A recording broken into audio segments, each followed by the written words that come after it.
Bonjour à toutes et à tous. Je vous souhaite la bienvenue à cette émission co-organisée par le Comité 21 et le Secrétariat général de la Défense et de la Sécurité nationale. Euh, Vous êtes très nombreux à nous écouter. Je souhaite également la bienvenue à nos quatre intervenants, Magali Reguezazit, Jean-Christophe Errard, Valérie David et Julien Mecdoud. Je suis accompagné en coulisses par Laurine Coufignal du Comité 21 qui recueillera vos questions, vos réactions dans le chat.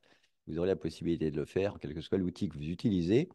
Et elle pourra prendre la parole tout à l'heure pour interroger nos intervenants sur les questions que vous auriez posées.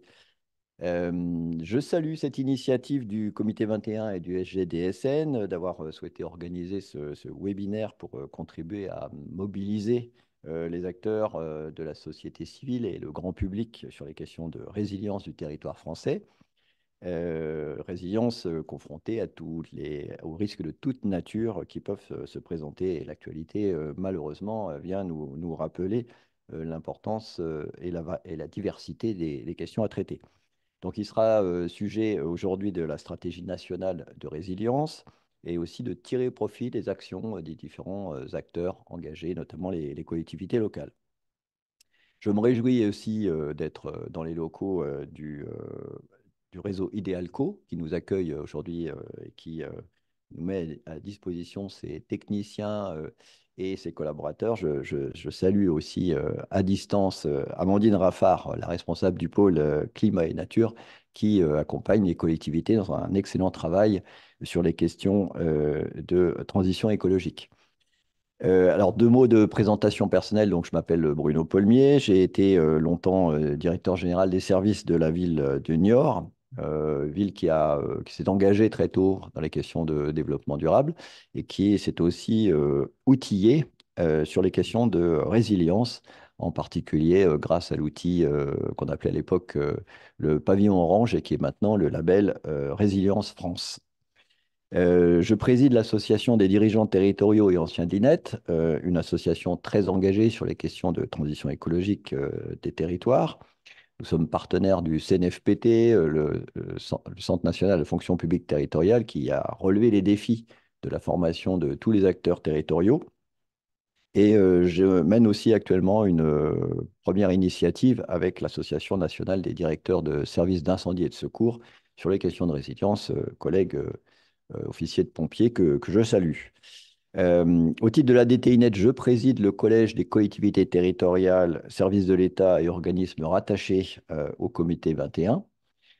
Comité 21 que je représente rapidement pour ceux qui ne le connaissent pas, créé en 1995, c'est le réseau le plus important multi-acteurs du développement durable de France, qui compte environ 400 membres. Donc, je sais que certains d'entre nos auditeurs et auditrices en font partie, et qui a pour mission, le comité, de permettre aux organisations publiques et privées de se réinventer face aux limites planétaires et à l'ultra-consommation des ressources. Euh, ce comité 21 bénéficie d'un grand nombre de partenariats à l'échelle nationale et européenne. Et il invite à chacun à s'investir et se réapproprier les enjeux en bénéficiant de nombreuses opportunités d'expertise, d'échange, de formation. Voilà, ce comité 21 s'est organisé en 5 collèges, les entreprises, les associations, les collectivités territoriales, services de l'État et organismes rattachés, ainsi que les établissements d'enseignement supérieur, publics et privés, et les citoyens. Voilà. Alors, depuis plusieurs années, le Comité 21 s'est investi sur les questions de résilience et il a notamment proposé, à la suite de son grand rapport sur la grande transformation et 12 propositions publiées en 2020, il a proposé une réflexion sur la résilience à la suite d'une enquête qu'il avait menée auprès des collectivités territoriales. Et une note a été produite sur la résilience, note thématique à laquelle ont participé des nombreux experts, dont Magali Reguezazit, qui nous rejoint aujourd'hui, à qui je vais bientôt donner la parole.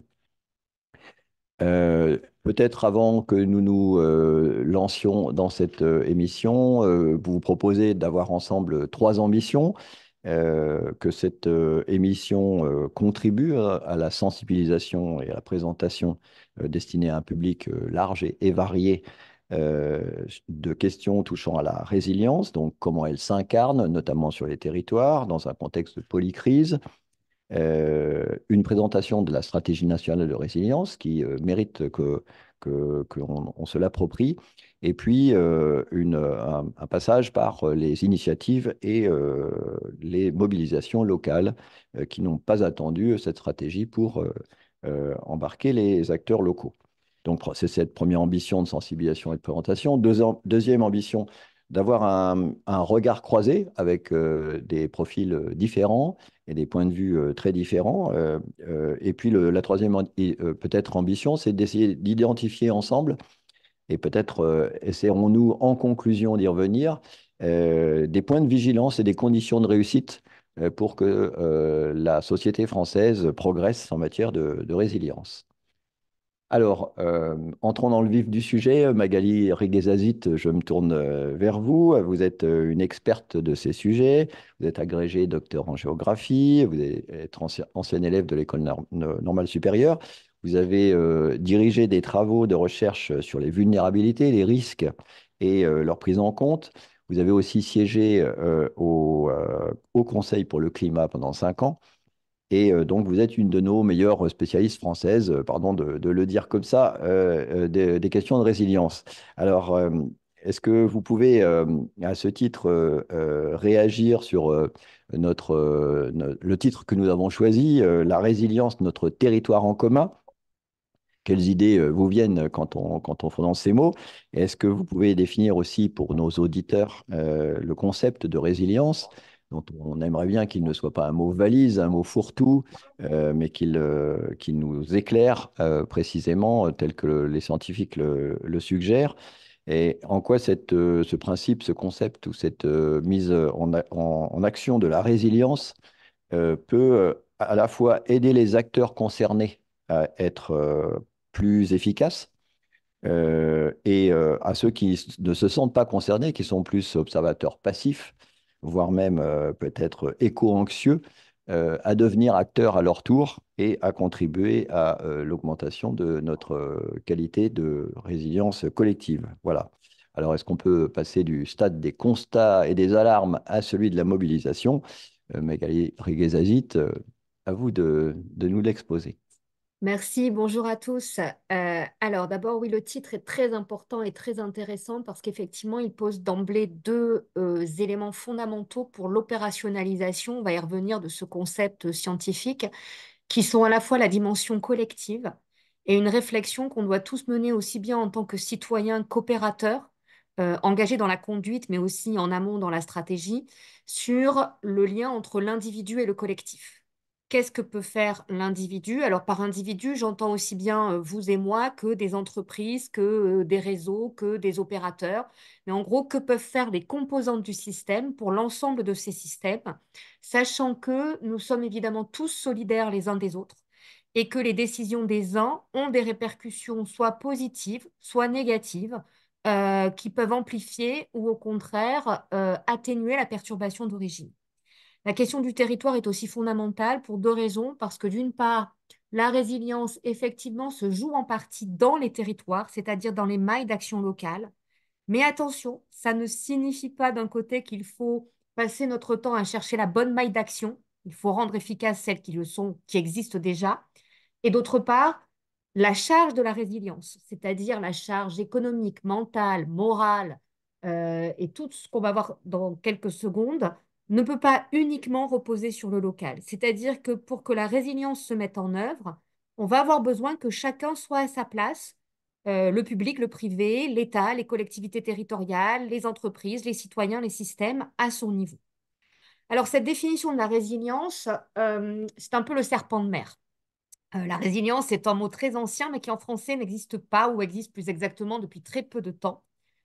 Juste pour vous donner une idée, hein, le terme résilier un contrat, c'est l'inverse de la résilience. Quand on résilie un contrat, on y met un terme. En fait, c'est un mot qui est un mot français qui est passé du côté des Anglais, comme beaucoup comme beaucoup de mots de notre langue, et qui ensuite a été beaucoup utilisé dans le monde anglophone, notamment aux États-Unis, pour des raisons qui tiennent à des raisons que je vais appeler culturelles, et qui sont que, pour vous faire simple, en cas de catastrophe, l'idée c'est que la catastrophe vous permet de vous révéler en temps. Alors ça ne veut pas dire que vous n'êtes pas triste, que vous n'êtes pas malheureux, c'est pas du tout ça, mais la catastrophe, l'épreuve, dans une société protestante, c'est l'idée que finalement, ça va vous permettre de révéler votre force, de révéler votre capacité à vous relever et à faire mieux. Puisque ce qui est implicite dans la résilience, évidemment, c'est que le relèvement, ce moment où vous allez vous redresser, soit un temps d'amélioration, plus grand, plus haut, plus fort. Et ce terme de résilience, il est beaucoup revenu à partir des années 2000, notamment après les attentats de 2001, puisque c'était le moment où les États-Unis étaient la seule grande puissance, hein, les deux blocs étaient tombés, les États-Unis étaient le seul, et que cet attentat sur le sol américain révèle finalement la vulnérabilité d'un colosse au pied d'argile qu'on avait probablement oublié. Et cette résilience, elle est renouvelée ensuite avec l'ouragan Katrina, qui cette fois-ci n'est plus un acte humain et terroriste, mais est un acte entre guillemets naturel, même si on peut revenir sur la dimension sociale et économique de cette catastrophe, et qui fait que les 5000 morts de Katrina, pardon, révèlent aux États-Unis l'existence de ces catastrophes naturelles qu'on croyait finalement être les catastrophes des pays pauvres.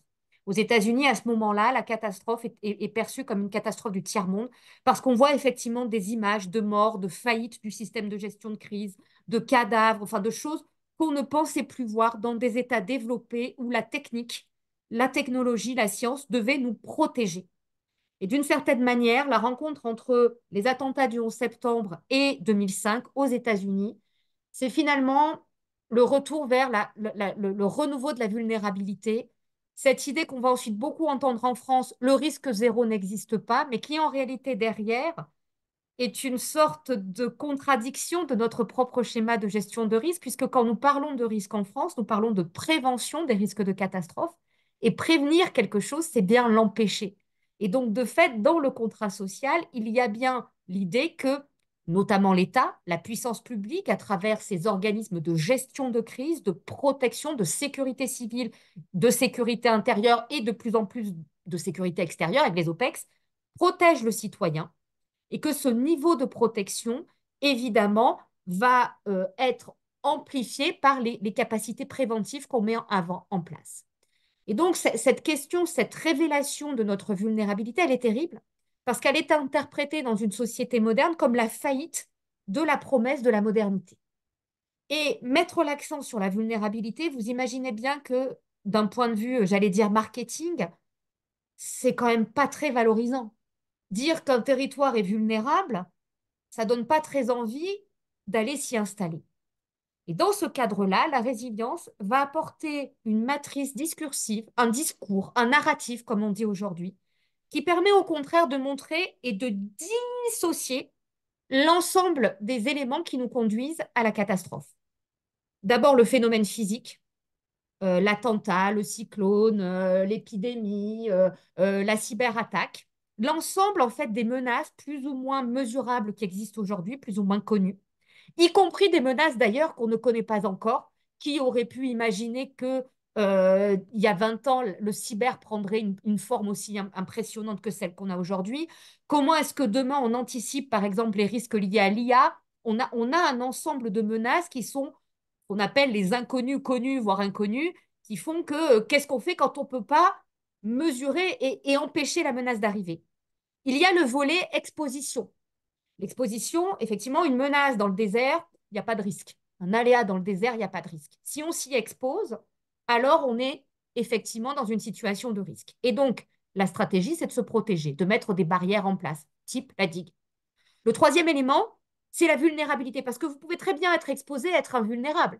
Si je mets un bouclier devant vous, vous n'êtes plus vulnérable et donc vous êtes protégé. Mais si à l'intérieur, par exemple, si je suis vacciné, je n'ai plus besoin de ce bouclier extérieur qui est la protection extérieure. Moi-même, physiquement, je vais devenir résistant ou moins fragile. Et quand on ne peut pas empêcher la crise de survenir, eh bien, que nous dit la résilience? Elle nous dit deux choses. Elle nous dit que on va essayer d'atténuer la crise au maximum mais que cette crise, cette situation exceptionnelle, si elle est bien gérée, si l'organisation de gestion de crise est bien en place, eh bien, on va pouvoir minimiser cette crise pour faire en sorte qu'elle ne débouche pas sur une catastrophe, c'est-à-dire un effondrement. Et si la catastrophe arrive, on a encore la possibilité d'empêcher que cette catastrophe nous réduise à néant. Parce qu'on va pouvoir, par des retours d'expérience, par la reconstruction préventive, par un ensemble de mesures, eh bien, renforcer les capacités de réponse pour la fois prochaine, pour la fois suivante. C'est ce qu'on appelle l'adaptation incrémentale, c'est-à-dire pas à pas, on va se renforcer de crise en crise, on apprend.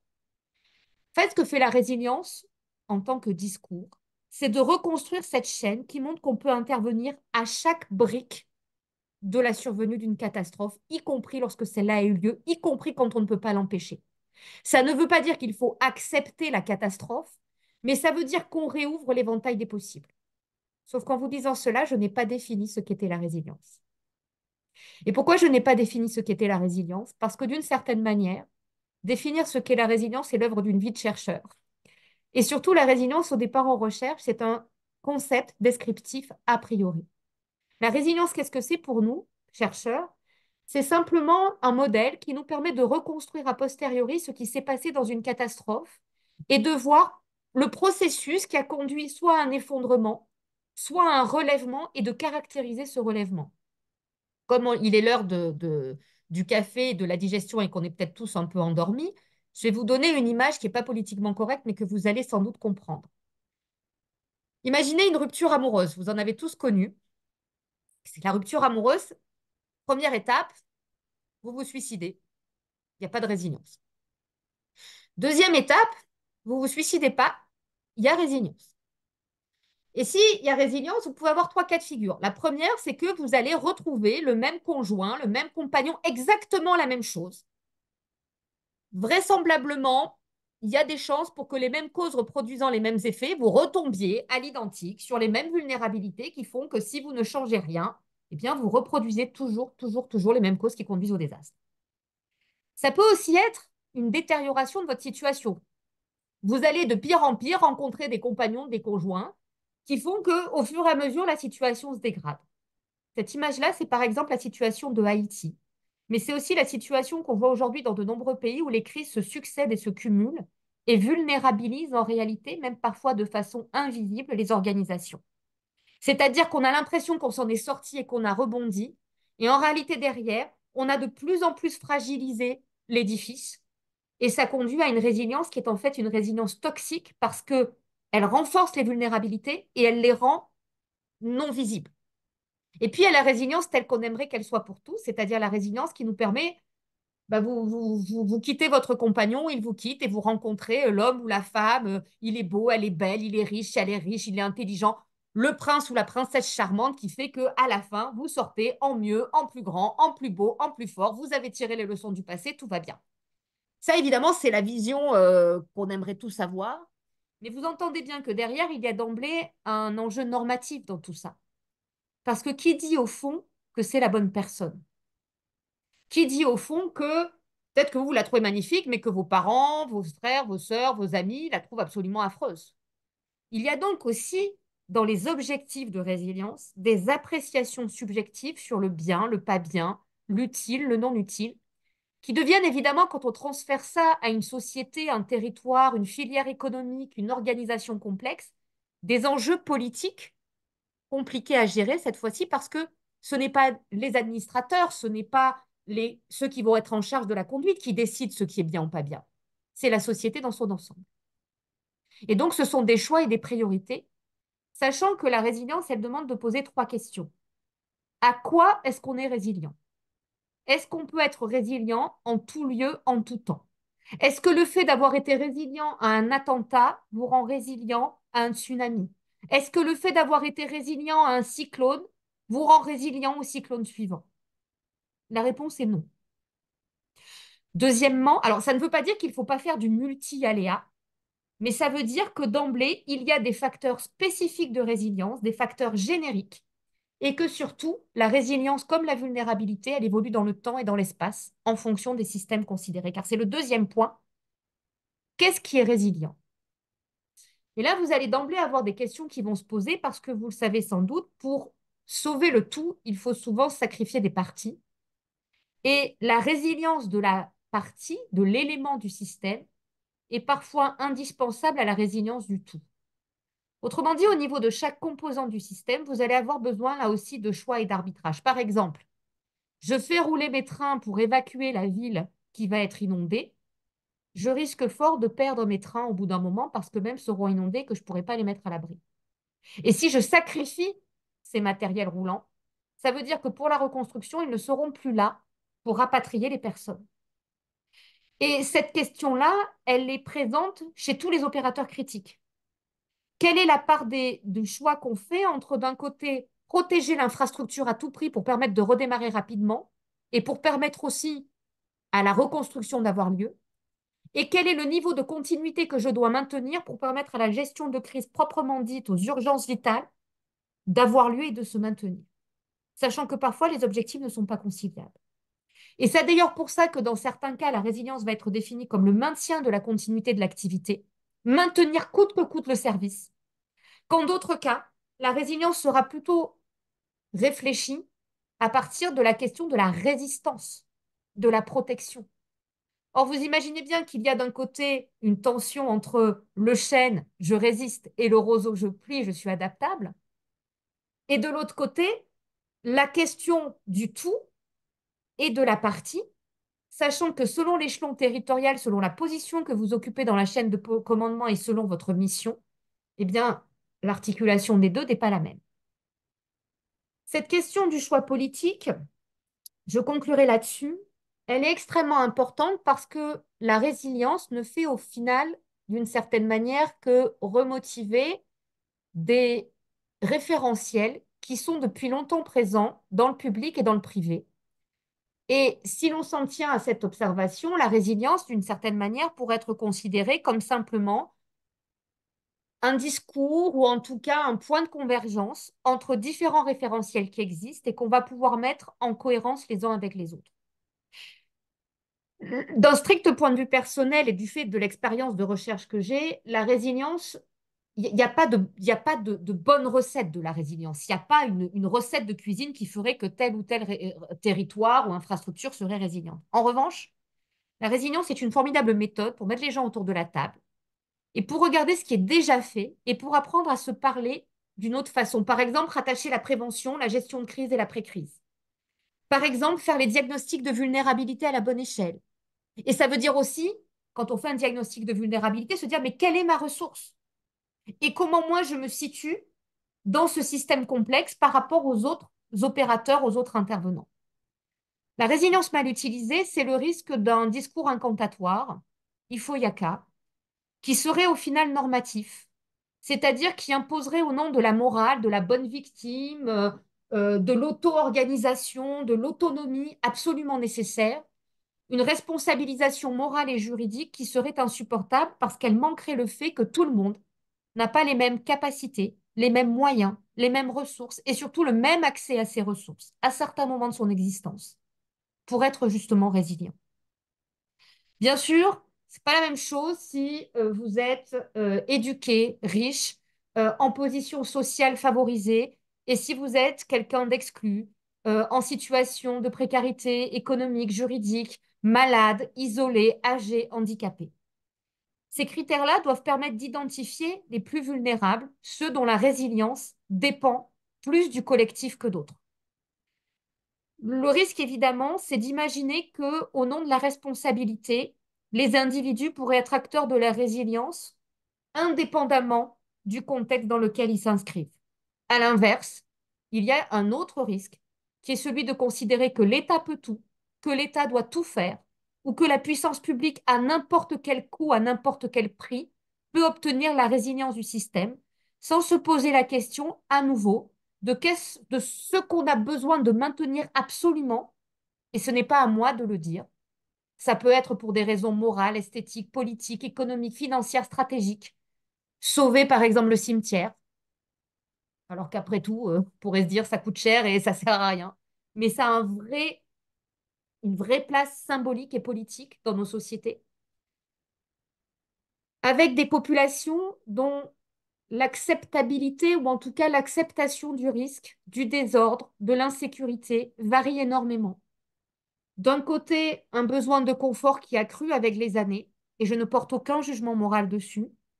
De l'autre aussi, et c'est ce qu'on est en train de voir avec le changement climatique, une accoutumance aux morts, une accoutumance à des restrictions de liberté, une accoutumance aussi à de la désorganisation, qui fait que dans des temps de crise, on peut avoir une très grande faculté à accepter les contraintes. C'est ce qu'on a vu pendant le Covid, mais avec des retours de bâton qui peuvent être aussi extrêmement vulnérabilisants dans le déficit de confiance vis-à-vis de l'État, vis-à-vis des forces de l'ordre, vis-à-vis des autorités morales, avec aussi une très grande défiance vis-à-vis de la science, vis-à-vis de tout ce qui est aujourd'hui activité privée.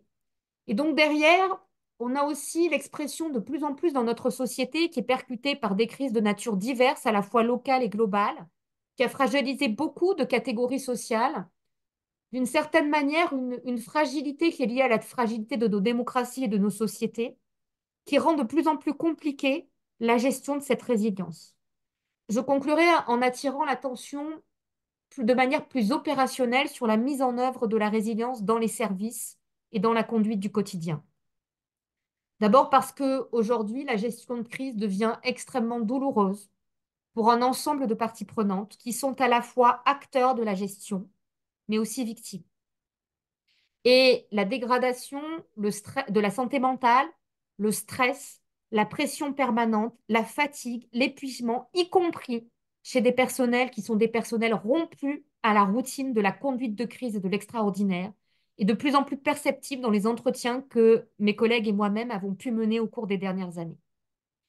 Et donc, on a aussi besoin derrière de regarder en termes quasi RH la manière dont on travaille. Mais cet épuisement, on le retrouve aussi dans des services plus stratégiques et planificateurs, où on voit aujourd'hui que la succession des référentiels épuise les gens parce que finalement, on a l'impression qu'après la vulnérabilité, on a le développement durable, qu'après le développement durable, on a la résilience, qu'après la résilience, on a la transition, que maintenant, on a l'adaptation.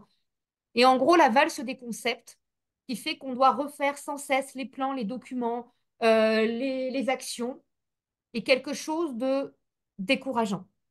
À l'inverse, l'expérience que j'ai pu avoir, notamment en travaillant à la métropole de Lyon ou à Paris, c'est que les services ont de vraies compétences, ont une vraie expertise, une vraie expérience qui souvent n'est pas capitalisée, et que finalement l'occasion de la résilience dans les diagnostics qu'elles demandent de poser ou de reposer, les priorités qu'elles demandent de faire, est une formidable occasion de valoriser le travail qui a déjà été mené. On fait beaucoup de résilience, d'adaptation et de transition, comme Monsieur Jourdain faisait de la prose.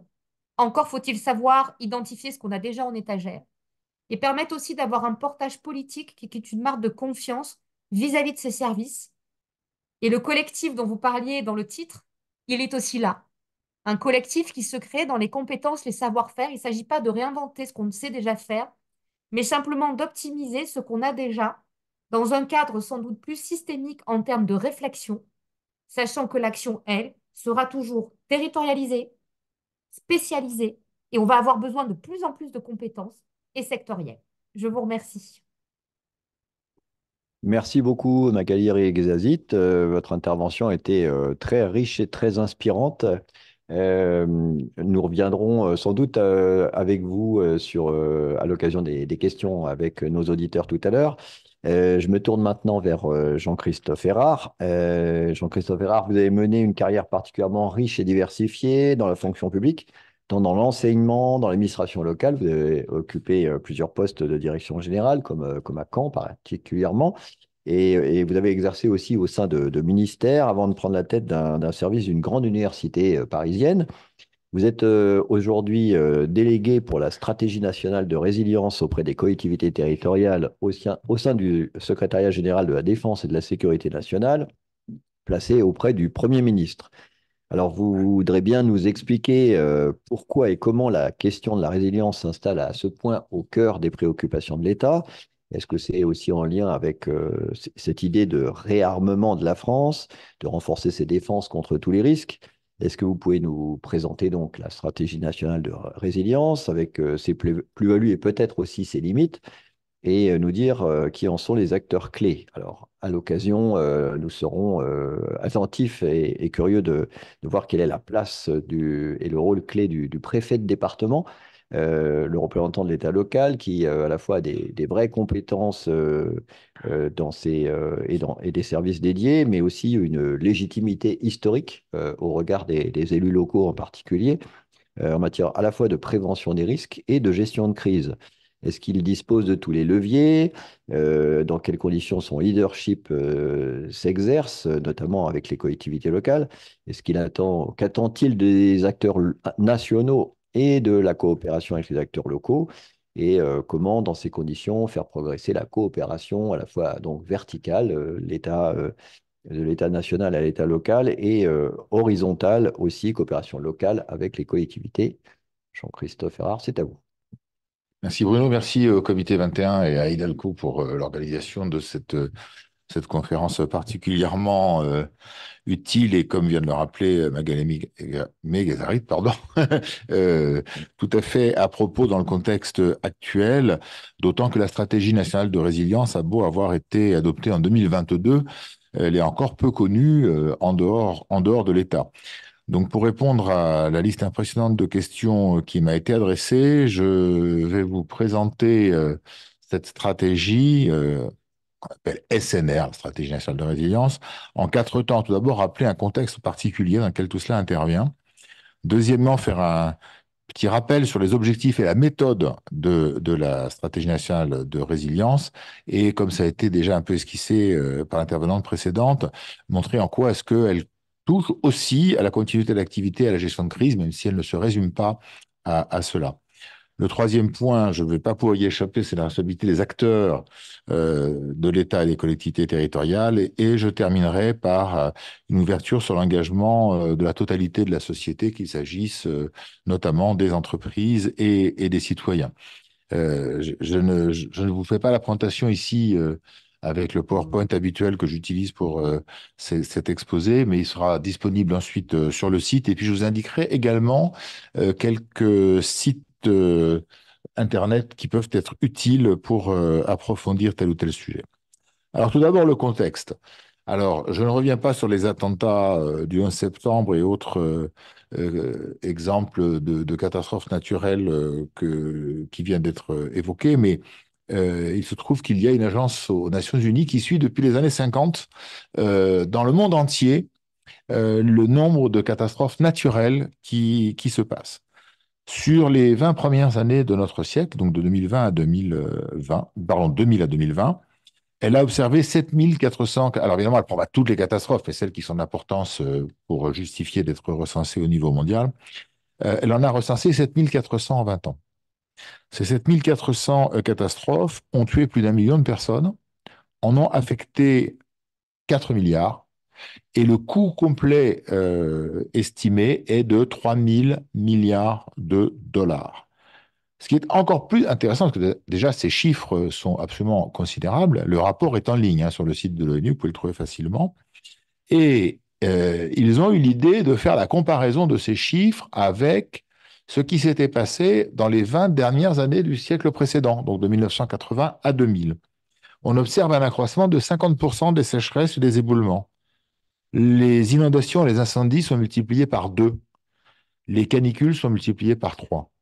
Voilà, tout cela juste pour rappeler que quand on se préoccupe de ces questions-là, c'est pas tout à fait par hasard et pas uniquement par sous-satisfaction intellectuelle. D'autant que les crises cyber, ça a été évoqué aussi par Magali Megazarit, ont été également en très forte croissance.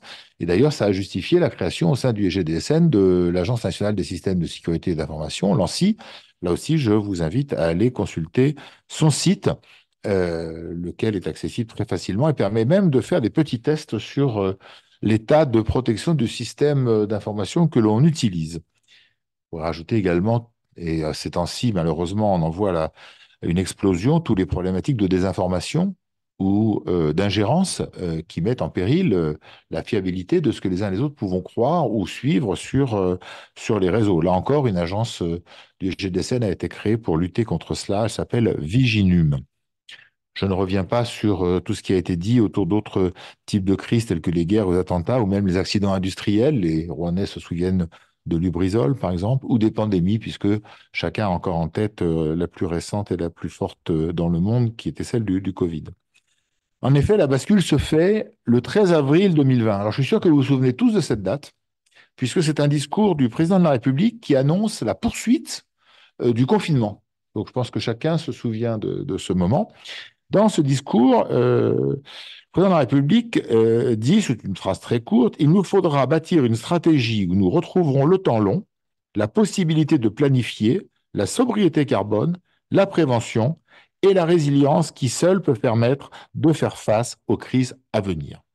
Et donc, cette réflexion-là, je vous rassure, on n'est pas les seuls en France à l'avoir. En réalité, si vous regardez ce qui se passe dans les grandes institutions du monde, l'Europe, l'OTAN, l'ONU, tout le monde s'est doté depuis quelques années de stratégies de résilience.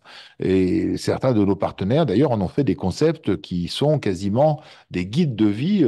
J'en veux pour preuve ce qui se passe dans les pays nordiques autour de ce qu'ils ont forgé comme la défense globale, qui est leur principe d'organisation de la société.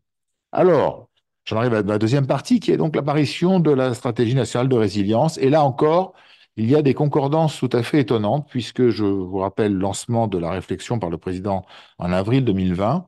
À peu près dans le même temps, l'Assemblée nationale se saisit de ce sujet, produit un rapport qui s'appelle le rapport parlementaire sur la résilience nationale, qui est publié le 22 avril 2022, le 22 février 2022, et il est adopté à l'unanimité à l'Assemblée.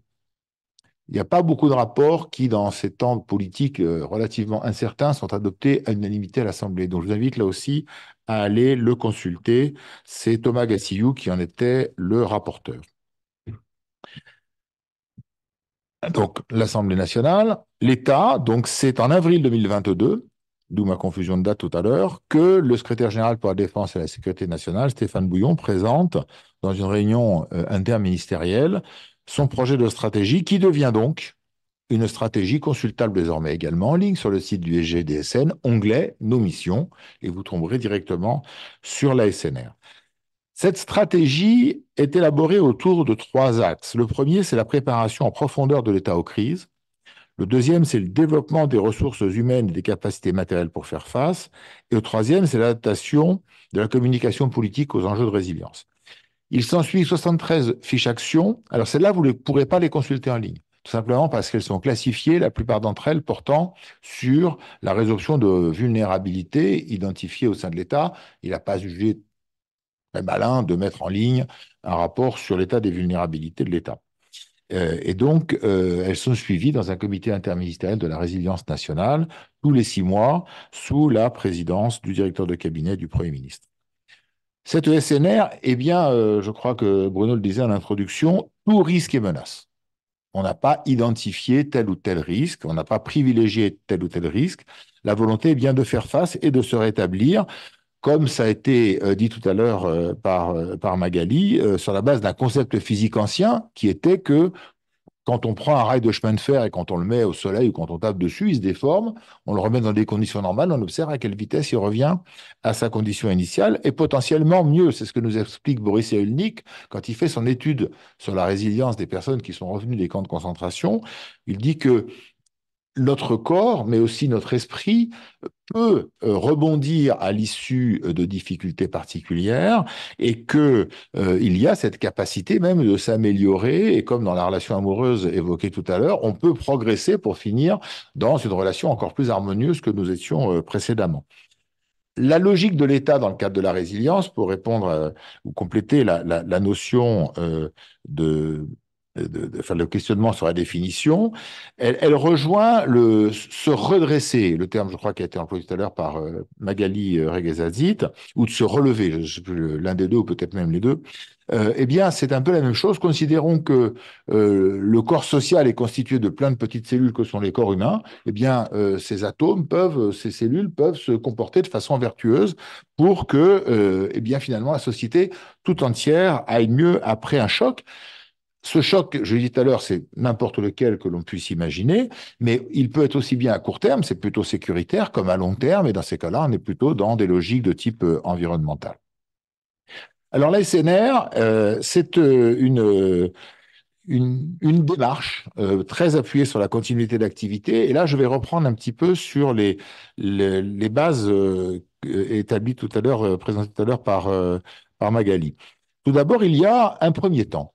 On est en temps ordinaire, on s'observe, on apprend à se connaître, on regarde son environnement, ses vulnérabilités, le à quoi devons-nous faire face, pour reprendre l'expression employée tout à l'heure, les missions essentielles, que devons-nous privilégier, le quoi. Et on en fait une cartographie, on imagine les mesures préventives, bah, on se protège de ce que l'on peut éviter et on s'apprête à faire face à des choses que l'on ne pourra pas éviter. Et donc là, on va établir un certain nombre de plans ou de dispositifs permettant d'identifier les ressources disponibles pour faire face à cette crise. Alors naturellement, tout le monde sait bien qu'une crise ne se passera jamais comme on l'a imaginé. Et donc tous ces plans, ils ne seront pas appliqués exactement comme on l'a imaginé. Il faudra faire preuve à chaque fois d'adaptation et faire à la fois preuve de rigidité dans l'application de ces plans et en même temps d'adaptation et de souplesse au moment où ça se déroulera parce que ça ne se passera pas toujours comme prévu. Néanmoins, je tiens à vous dire qu'une crise mal préparée se passe quand même beaucoup mieux qu'une crise pas préparée du tout. Il est quand même largement préférable d'avoir fait des plans, même si ça ne s'applique pas complètement, que de ne pas s'être préparé. Ensuite, il y a la réponse. La crise arrive. Ou mieux encore, parce qu'on n'a pas attendu la crise, on pratique des exercices. Et là, on va tester. On va se dire, tiens, j'imagine que ça se produit de cette manière, et on va déployer les mesures qui ont été imaginées. Et on regarde comment les choses se passent. À l'issue de ce temps, on va faire un retour d'expérience. Ce rétex permet de valider ou de corriger ce que l'on avait imaginé comme étant des bonnes mesures en cas de crise. La conduite, la continuité d'activité, c'est donc une démarche vertueuse d'amélioration continue. Elle a été qualifiée d'incrémentale. Je veux bien reprendre ce terme. Moi, je me contente pour le moment de dire que c'est juste vertueux et que ça se fait dans le temps en permanence. Ça peut même devenir une posture managériale. Je vous invite, si vous voulez en savoir plus, à consulter un nouveau site du GDSN. Celui-ci ne s'appelle pas GDSN, il s'appelle Guide de la continuité d'activité. Quand vous avez tapé Guide 2, normalement, dans votre moteur de recherche préféré, apparaît immédiatement le site. Le deuxième focus que je voudrais faire, il est sur la gestion de crise, le temps 2, parce que c'est ça qui focalise un petit peu tout le monde. Alors, comment se passe la gestion de crise dans notre pays? En fait, il y a 3 niveaux. Tout d'abord, il y a le niveau politique ou stratégique au niveau de l'État central, c'est-à-dire qu'on a le Conseil de défense auprès du président de la République, le comité interministériel de crise auprès du Premier ministre et chaque ministère qui a ses cellules de crise. Si on descend au niveau local, au niveau de la coordination et de l'opérationnel, on trouve évidemment, ça a été évoqué tout à l'heure, le préfet, qu'il soit au niveau zonal ou au niveau départemental, et au niveau local, les collectivités, les opérateurs, les forces de secours intérieures, les SDIS, enfin bref, les pompiers, tous les gens qui ont vocation à intervenir. D'où, ce sera mon temps 3, je n'y échapperai pas, la responsabilité des acteurs du côté de l'État et des collectivités territoriales. Et donc, on va faire un petit focus sur le niveau de coordination et le niveau opérationnel, qui est donc le niveau le plus local. Tout d'abord, en effet, c'est le code de la sécurité intérieure qui le dit. Le préfet est le directeur des opérations sur un territoire. Il a la responsabilité de préparer et d'exécuter les mesures de sécurité civile et économique qui concourent à la sécurité nationale. Dans le Code général des collectivités territoriales, on renforce cette responsabilité à travers 3 mesures typiques. La première, c'est le pouvoir de substitution au maire, c'est-à-dire que le préfet considère que la crise est trop grave, il prend la main pour organiser. Son pouvoir de réquisition, y compris sur les moyens des collectivités territoriales, parce qu'on pense souvent aux moyens d'entreprise, mais ça vaut sur l'ensemble des moyens disponibles sur un territoire, public et privé. Et surtout, la coordination si la crise excède le territoire d'une commune. Le code militaire renforce encore cette responsabilité du préfet où il est responsable des actions concourant à la sécurité des personnes et des biens ainsi que de l'environnement. Traditionnellement, les actions de défense civile s'ordonnent en effet autour des 3 piliers que sont la sécurité publique, la protection civile et la défense économique. Mais, et là je tire le fil que Bruno a commencé à tendre tout à l'heure, l'État et les collectivités territoriales sont tous acteurs et en complémentarité et en partenariat. Le binôme maire-préfet ou autres exécutifs des collectivités territoriales, puisque les départements et les régions peuvent aussi être concernés, sont le socle du fonctionnement des services publics en France. Je rappelle d'ailleurs que l'article 1 de notre Constitution rappelle que la République est décentralisée. Il est donc normal que le binôme préfet-exécutif local soit au centre de l'action en cas de crise. La réponse se conçoit de l'amont à l'aval, notamment grâce à l'action des fameux sites PC. Alors, ce sigle fait peur à tout le monde. En fait, c'est très simple. Ce sont les services interministériels de défense et de protection civile qui sont au sein des préfectures, animateurs des centres opérationnels départementaux lorsqu'il y a crise. Ils doivent centraliser les plans communaux de sauvegarde. Je vais y revenir dans un instant. Favoriser l'entraînement et les exercices conjoints entre l'État et les collectivités et pratiquer en commun des rétex post-crise ou exercices. Les services de l'État et des collectivités territoriales doivent donc se connaître, collaborer, échanger sur leurs rétex pour avoir une action optimale. Alors, les plans communaux de sauvegarde, qui sont vraiment le degré le plus opérationnel en cas de crise, et les plans intercommunaux de sauvegarde, qui sont un peu plus élevés, plutôt au niveau de la coordination et de la solidarité au sein d'une même agglomération, sont devenus obligatoires depuis la loi dite Matras, si il existe un risque majeur sur un territoire communal. Vous voyez, c'est un jeu d'entraînement très fort, puisque si sur une commune d'une agglomération ou d'une communauté de communes, vous avez un risque, alors il doit y avoir un plan intercommunal. Le rôle du maire est extraordinairement important, puisqu'en plus de tout ce que je viens de vous dire sur la stabilité en cas de crise, il est le directeur des opérations de secours au terme de la sécurité intérieure, il doit aussi informer préalablement les populations. Et donc, vous avez peut-être entendu parler des documents d'information sur risque majeur, les DICRIM, qui sont là aussi obligatoires sur les territoires qui connaissent un risque. Et il est aussi responsable de la préparation et des exercices. Enfin, il est aussi autorité de police. Alors, il a la police municipale, mais il a aussi la capacité d'autoriser ou d'interdire des choses ou des événements lorsqu'il y a des crises. Et il a à sa disposition pour cela des moyens en ressources humaines, en techniciens, en matériel, en locaux. D'ailleurs, les départements et les régions peuvent aussi être concernés. Par exemple, en cas de crise, ça peut être très utile pour un département de mettre à disposition un collège ou que l'action sociale dont il est le responsable peut être également très utile. Même chose pour les régions avec les lycées et les transports.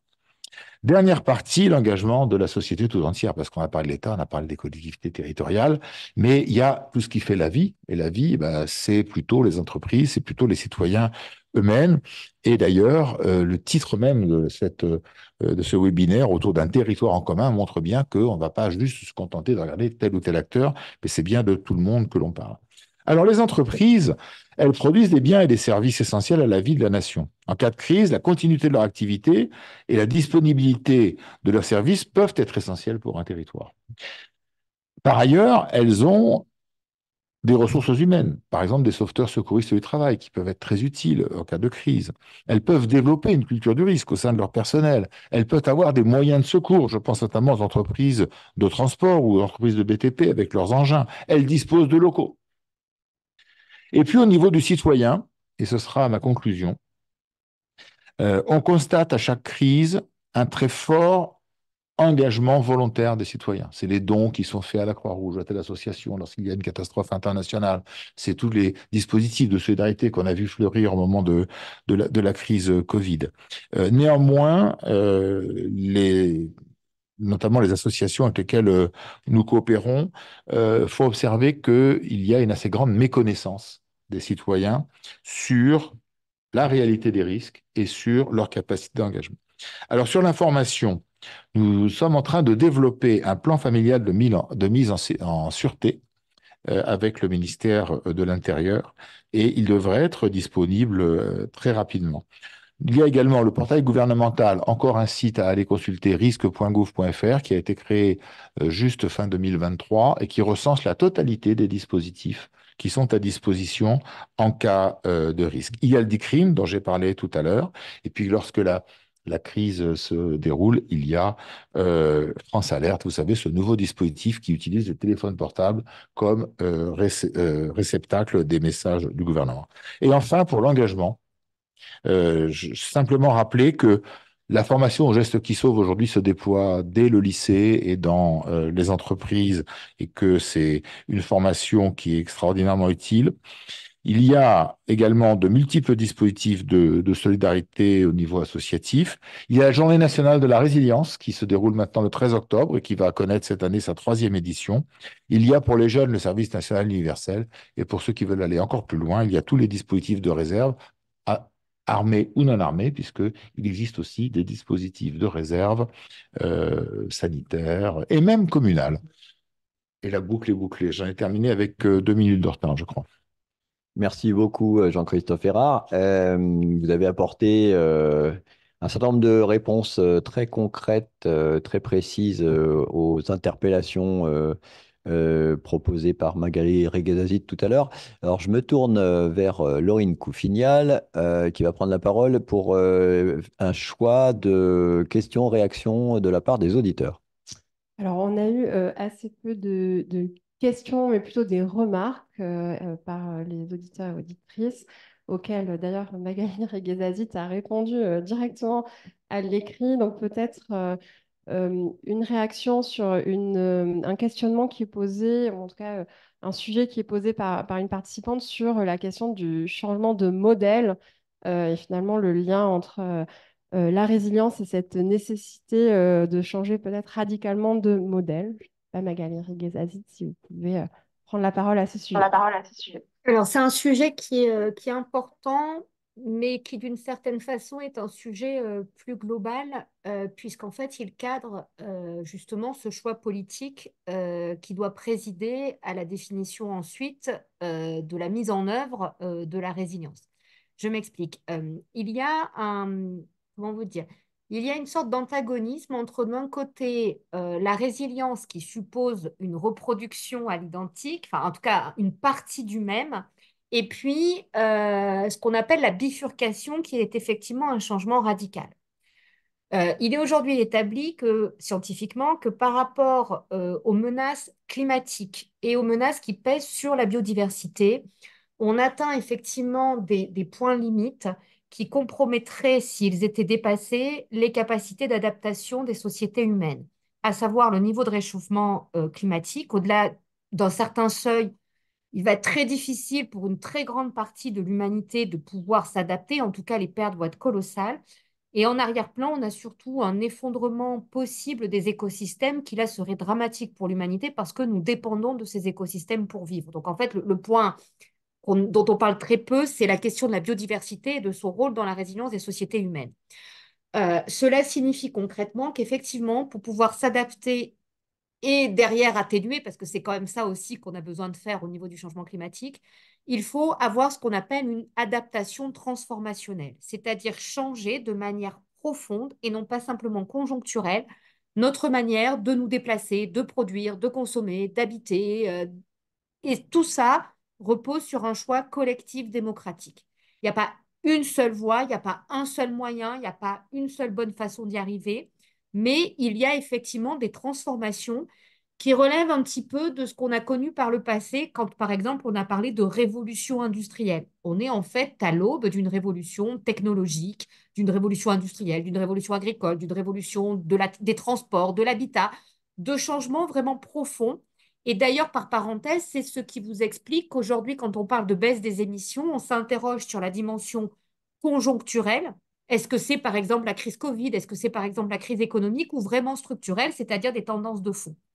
Cette question de la résilience, dans ce cadre-là, elle prend évidemment une autre dimension parce que c'est comment, en gros, est-ce qu'on définit collectivement, et on en revient au titre du webinaire, collectivement un projet de société ou de territoire qui fait que nous nous reconnaissons encore comme appartenant à ce territoire, que nous maintenons ce qui nous semble le plus indispensable, le plus essentiel, qui fait que nous faisons société, et puis ces changements qui vont profondément modifier les structures.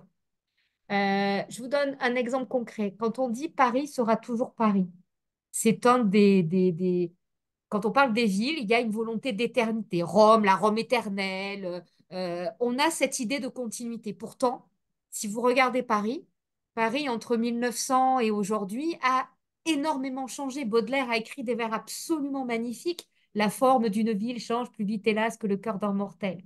C'est toute cette part du même et l'autre qui montre qu'on peut très bien changer à des vitesses d'ailleurs différentes et à des rythmes différents des structures profondes, parce que justement, c'est là qu'on va attaquer les causes profondes de la vulnérabilité, tout en maintenant par le discours, par la forme, par le débat, des choses qui nous rassemblent.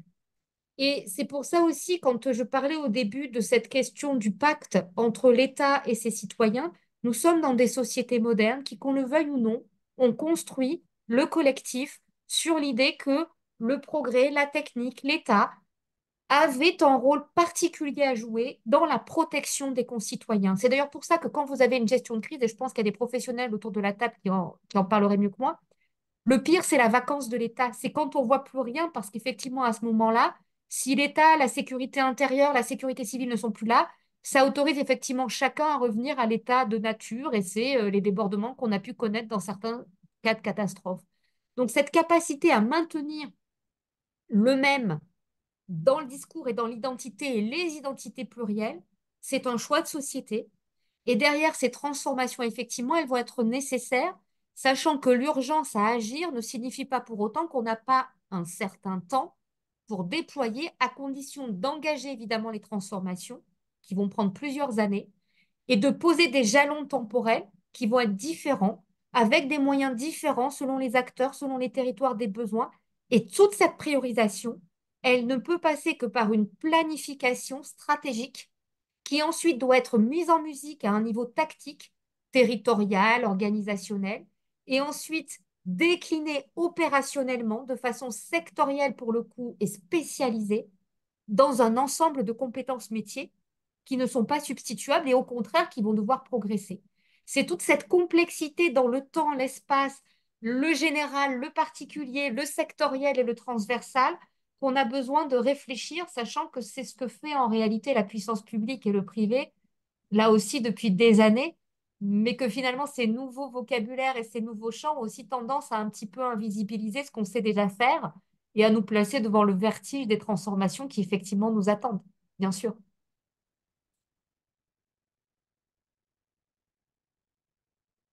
Une deuxième remarque qui est autour de la question des moyens et des compétences, les moyens alloués à certains plans et puis la question des compétences.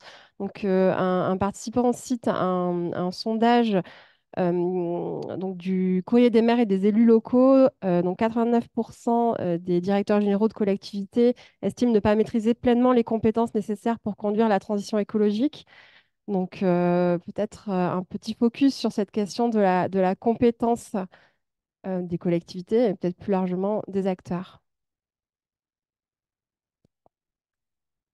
Alors, deux casquettes. Lorsque j'exerçais encore en collectivité territoriale, il y avait une offre absolument considérable autour des bilans carbone, du calcul de ce qui est produit par chacune des collectivités, de ce qu'il faudrait faire, et du côté des administrateurs territoriaux comme du côté des ingénieurs territoriaux, des formations également. Tu as cité le CNFPT tout à l'heure, mais il y avait aussi des associations professionnelles qui travaillent énormément sur ces questions-là.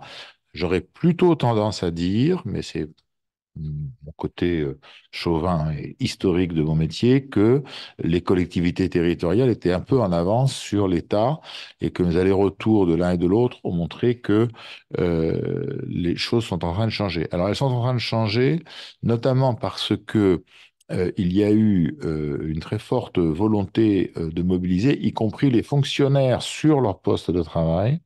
J'étais encore, alors ça c'est vraiment le hasard des calendriers, la semaine dernière à une formation obligatoire, je le redis, formation obligatoire, qui concerne la totalité des cadres de l'État sur le développement durable. Et vous ne devinerez pas qui était intervenant dans la deuxième partie de cette formation obligatoire. C'était Magali. Voilà. Mais là j'étais dans la salle, j'écoutais religieusement tout ce qu'elle a pu dire avec un autre collègue du GIEC. Voilà. Donc il y a quand même pas mal de choses qui se mettent en place et le rôle d'associations comme le Comité 21 et d'autres acteurs, on pourrait citer l'AFP-CNT, qui est une association tu as cité également le Haut Conseil français pour la résilience nationale. Je trouve que depuis une dizaine d'années, il y a un foisonnement. Alors peut-être que c'est mal organisé, que c'est pas facile à trouver, mais je pense pas qu'on puisse parler de déficit d'offres dans le domaine de la formation des cadres désormais. Continuer à vous présenter, Valérie David. Donc, je disais que vous aviez exercé dans 6 grandes collectivités locales françaises, de la commune à la région, sur une large palette de politiques publiques territoriales. Et vous êtes aujourd'hui directrice générale adjointe des services de la métropole de Brest. Ça se voit au décor somptueux que vous avez choisi pour nous. Et vous êtes particulièrement chargée des espaces publics et de l'environnement. Vous vous êtes beaucoup intéressé aux questions de résilience, aux questions de formation professionnelle. Vous êtes formatrice auprès du CNFPT, notamment sur la prévention et la gestion de crise. Et vous êtes fortement impliqué dans différents réseaux professionnels. Mes interrogations seront les suivantes. Pouvez-vous nous dire comment les acteurs locaux, avec le binôme élus et cadres et agents publics, abordent cette question de la résilience, à la fois sur le plan théorique, on a évoqué quelques dispositifs, et sur le plan pratique, sans doute est-ce le plus important. Quelles sont les priorités qui sont prises en compte? Avec peut-être cette remarque qui est que de très nombreux acteurs, y compris l'État, comptent beaucoup sur les collectivités locales. Est-ce qu'ils ont raison d'insister autant sur notre rôle en collectivité? Quelles sont les forces et faiblesses du niveau local? Et comment les dispositifs se mettent en place, si possible, avec succès? Voilà. Est-ce que vous pouvez nous faire profiter de votre expérience? Merci et bonjour à tout le monde. Quelques mots effectivement, et peut-être pour entrer dans le sujet, y entrer justement par la gestion de crise. Moi, le constat que je fais ici à Brest, et j'illustrerai de temps en temps mes propos par l'exemple brestois, mais aussi parce que j'observe un peu à l'extérieur en France, c'est que les crises sont devenues une donnée structurelle des collectivités territoriales. Si je reprends les 5 dernières années, nous avons eu la pandémie et les épizooties. À Brest, les épizooties est un vrai sujet en plus de la pandémie, même si évidemment la pandémie nous a autrement mobilisés. Tout ce qui est aléa naturel, inondations, sécheresse, tempête, incendie, montée de l'eau. Si je prends Brest, nous avons eu une tempête exceptionnelle et la sécheresse de 2022. Les cyberattaques, si on ne l'a pas encore eu, on va l'avoir. Pour ce qui est de Brest, on ne l'a pas eu, mais le CHU l'a eu. Tout ce qui concerne la gestion des incidences et des conséquences des conflictualités violentes, les après-émeutes, pour ne rester que dans des problématiques internes à la France. La question des accidents industriels et technologiques, si on prend Brest, on en a eu 2 à gérer en 5 ans.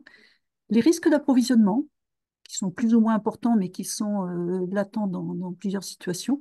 Et puis enfin, potentiellement, les risques financiers liés à la situation. Je pense à l'inassurabilité qui devient un sujet dans nos collectivités.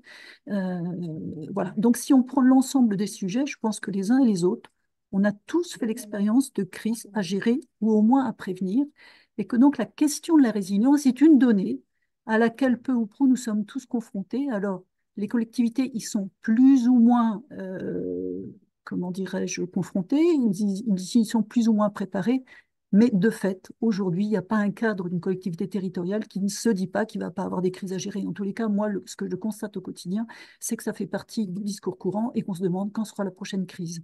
La dernière pour nous, c'était Sierran, c'est-à-dire début novembre. Alors, par rapport à ça, moi, je reprends totalement le vocabulaire qui a été situé tout à l'heure par Magali. Juste peut-être un élément sur lequel moi, j'insiste très souvent vis-à-vis à la fois des élus et des fonctionnaires, c'est la notion de risque comme une notion qui est en interaction avec d'autres.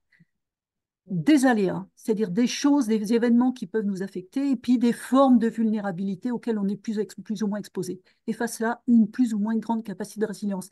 Mais cette notion de risque comme un nœud autour d'interaction me semble important pour bien poser les sujets, pour éviter de se focaliser sur une notion de risque où on va ne prendre qu'une partie du sujet, parce qu'évidemment, l'aspect systémique de cette affaire-là est vraiment très important.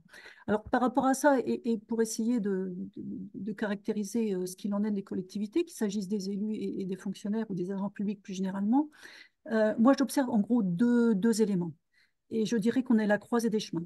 D'une part, les crises ont été et ont eu des effets d'apprentissage très importants dans les collectivités, qu'il s'agisse de la gestion de crise proprement dit, hein, on va y revenir, ou qu'il s'agisse de tout ce qui concerne la prévention par divers biais. Pour autant, et ce sera mon deuxième temps, il me semble que malheureusement, il y a encore beaucoup de travail à faire, et notamment gare à 3 dimensions. La première, c'est la question de la fiabilisation et de la caractérisation dans la prise en compte des grands aléas futurs. Il me semble que là, il y a des seuils qualitatifs que malheureusement, il va nous falloir franchir. La deuxième dimension qui me semble être la limite actuelle, c'est tout ce qui concerne encore des partenariats à parfaire, qu'il s'agisse de la préparation, la gestion de crise ou leur relecture, et plus généralement tout ce qui concerne la résilience. Et enfin, tout ce qui concerne le rapport à la population dans son association, mais aussi dans sa protection, notamment des plus faibles. Alors, si je reprends mon premier temps, qui est le temps plutôt optimiste et le verre à moitié plein, effectivement, je pense qu'il y a de vrais acquis de gestion de crise. Dans tous les cas, moi, c'est ce que je constate au quotidien. Si on prend l'ensemble des plans dans lesquels on formalise nos préparations, plans de sauvegarde, plans de continuité, les registres, les protocoles, il est clair qu'il y a des sauts qui ont été faits, des sauts qualitatifs sur lesquels il y a capitalisation et montée en compétences. Si je prends la ville de Brest, bien évidemment, nous avons des plans de sauvegarde. Bien évidemment, nous avons autour de ce plan de sauvegarde toute une série d'éléments, dont nos plans de continuité, mais aussi des éléments de protocole, et on complète ça par toute une série de plans maintenant spécialisés. Et ils font référence et ils sont en phase d'amélioration continue. Là, actuellement, on travaille sur le dernier rétex ou rétex, comme vous voulez, de la tempête Sierran, à partir duquel on va redensifier notre plan de sauvegarde, mais en même temps, on va faire des modules communs avec d'autres plans, puisqu'on a appris des choses à l'occasion de cette crise, et bien évidemment, ça va nous servir. Complémentairement à tous ces éléments de formalisation et de planification, on complète notre outillage. Notre SIG il est aujourd'hui spécialisé avec des outils spécifiques pour la gestion de crise. Et puis, il y a toute une série d'éléments administratifs et techniques. On a renforcé nos moyens techniques pour certaines crises, etc. Alors, il y avait déjà des ressources. Hein, je pense à tout ce qui est analyse des risques, le SDRAC, et tout ça, ce qu'il faisait. On le complète par toute une série d'éléments. Et il y a tous ces éléments techniques et de planification, il y a tout ce qui est la montée en compétence des agents. Aujourd'hui, quand une crise se profile, la rapidité avec laquelle les personnes se mettent dans le rôle est 100 fois plus rapide qu'avant. Ciaran, en quelques heures, tout le monde était sur le pont et c'était pendant les congés. Il se trouve que j'assurais l'intérim du DGS, donc j'ai piloté cette crise. Il se trouve, par ailleurs, c'était les services que je dirige qui étaient le plus impactés, mais néanmoins, l'ensemble des collègues se mettent à disposition, prennent leur rôle, ont les réflexes, immédiatement la cellule de crise se met en place, etc., etc. Ça veut dire aussi que, par exemple, il y a des principes RH qui aujourd'hui sont acquis. Quand il y a crise, tout agent sait qu'il peut être affecté sur un poste qui n'est pas le sien habituellement. La question ne se pose plus, elle est acquise. De la même manière, on sait qu'il va y avoir de la différenciation. S'il y a des personnes vulnérables, elles savent qu'elles sont en deuxième ligne pour des fonctions hautes, celles qui peuvent aller, etc. Les instances sont connues, il n'y a pas de difficulté. Et il n'y a pas de crise sans retour d'expérience. Donc, autour de ça, aujourd'hui, il y a véritablement des acquis. La communication de crise aussi se professionnalise en accord avec l'État, bien évidemment, quand l'État est concerné. Mais je veux dire par là qu'il y a de vrais acquis en matière de gestion de crise. Ça va au-delà de la gestion de crise. Ça concerne aussi ce qu'il en est des enseignements qu'on peut en tirer et qui viennent plus structurellement, qui sont mis à profit pour améliorer nos autres éléments. Alors, par rapport à ça, il y a quoi? Il y a tout ce qui concerne les actualisations de plans de prévention ou la dimension préventive de projets. Qu'il s'agisse du DICRIM, qu'il s'agisse des PPRT, PPRI, tout l'outillage que nous avons aujourd'hui est relu à l'aune de ces plans et l'obligation d'actualisation de ces plans est d'ailleurs une bonne chose parce qu'elle oblige les organisations à les relire et à les actualiser. On a aussi aujourd'hui, dans notre adaptation urbaine, des éléments que d'ailleurs la majorité des collectivités, pour ce que j'en observe, font, c'est-à-dire qu'aujourd'hui, au titre du PCAET, on va avoir des vulnérabilités qui sont actualisées. Dans le PLU, on a des éléments qui correspondent à des prescriptions qui correspondent à une nouvelle résilience, donc le SCOT, etc. Et ce se traduit par un urbanisme qui est plus résilient. On a quantité de collectivités qui travaillent sur les îlots de fraîcheur, sur la déconnexion, sur les politiques de l'arbre, sur des éléments techniques de protection contre tel ou tel aléa, etc., etc. Donc, on a bien ces éléments-là qui sont aujourd'hui en progrès dans quantité de collectivités, jusqu'à parfois des redirections. Je pense à la ville de Caen, peut-être quelqu'un est là, qui a abandonné récemment un projet près de la côte en raison du risque lié à la montée de la mer. On a donc bien autour de ça quelques éléments. Ça peut aller aussi au-delà parce qu'il y a une dimension systémique. Aujourd'hui, quantité de collectivités s'engagent dans de la production électrique pour éventuellement gagner en autonomie, y compris, et ça traverse vraiment tous les partis politiques, hein, la question du photovoltaïque est un vrai sujet partout, y compris en montagne, et en particulier en Brest, se disant on va gagner en autonomie électrique et ça fera partie de la résilience par rapport au risque énergétique. Donc on a bien ces éléments-là. Pour autant, il ne faut pas se voiler la face, les choses sont partielles. Si on regarde la question, juste que mon ordinateur, parce qu'en même temps je lis mon document. Voilà. Si on regarde la question de la connaissance des risques, on a aujourd'hui des éléments un peu compliqués. On a, dans certains domaines, un manque de savoir prospectif qui fasse référence commune. Je vais prendre la question de la montée de l'eau. Si on observe ce qui se passe dans les collectivités, nous avons des références qui sont incertaines, différentes, et qui ne font pas forcément référence commune et qui donc ne font pas forcément, qui ne sont pas nécessairement intégrées dans l'ensemble des documents qui devraient en tenir compte.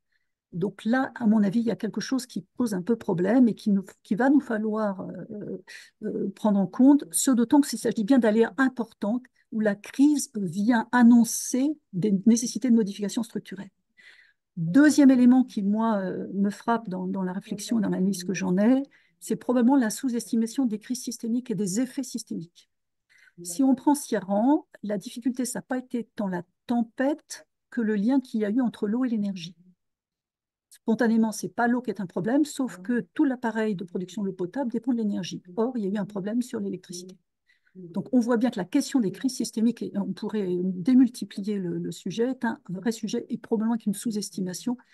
J'y reviendrai tout à l'heure sur les partenariats. Troisième élément, et c'était évoqué tout à l'heure, la question de la résilience par le vivant est un vrai sujet. Il n'y a pas de représentant du vivant, c'est souvent la variable d'ajustement. Or, nous avons un sujet. La marche forcée qu'a l'État aujourd'hui pour évaluer la biomasse, qui a été surestimée dans la question du schéma énergétique, n'est qu'un aspect, hein, parce que là c'est au sens énergétique du terme, mais globalement la question de la résilience par le vivant est un sujet compliqué. Le deuxième élément qui n'est pas tant le savoir et ce que l'on sait ou ce qu'on ne sait pas et la prise en compte de la part d'incertitude, c'est sa prise en compte. C'est-à-dire que parfois on le sait, mais on n'en tient pas compte. Hein. C'est la phrase de Jean-Pierre Dupuy, on ne croit pas ce que l'on sait. Hein. Et parfois on sait et on fait comme si on ne le savait pas. Qu'est-ce que j'entends par là? Le premier élément, c'est la question de l'alignement entre la prospective, les savoirs que nous disent les scientifiques et les projets que nous avons. Sur la question de l'eau potable, qu'en est-il exactement de la prise en compte dans nos projets de territoire de ce que nous connaissons sur la limite de la ressource? Je cite souvent sur le secteur Nord-Finistère, la construction récente d'une usine qui produit des glaces pour les pays de l'Est, évidemment au plus chaud de l'été. Nous savons qu'y compris le Finistère, nous avons une limite de ressources. C'est très contre-intuitif pour des gens qui... Mais malheureusement, c'est une réalité, tout simplement parce que nous avons essentiellement des eaux de surface, donc nous avons une fragilité. Donc ça suppose bien que dans tous les documents, les PLU, etc., il y ait cette prise en compte, et ça vaut a fortiori dans d'autres départements qui sont encore plus concernés que nous. Deuxième élément sur la prise en compte et limitée dans nos projets, c'est les effets systémiques avec les nouvelles vulnérabilités. La question de la dépendance électrique et la dépendance matière est parfois sous-estimée. Nous avons travaillé sur des plans de continuité électrique, très ponctuellement. La question est probablement structurelle. La question est quelle prise en compte par rapport à ça. Et puis enfin, moi, ce que j'observe de façon récurrente, c'est la question de la résistance psychologique à imaginer l'inédit, à penser les ruptures, à penser l'incertitude. 4 semaines avant la tempête Ciaran, nous avions un exercice sur les tempêtes et les collègues qui sont des très bons en gestion de sécurité se disaient « oui, mais le scénario, il est trop important. » C'est-à-dire que, voilà. Et il a fallu la tempête Ciaran, qui effectivement est un inédit dans le degré de la tempête, hein, avec des vents qui n'étaient jamais arrivés.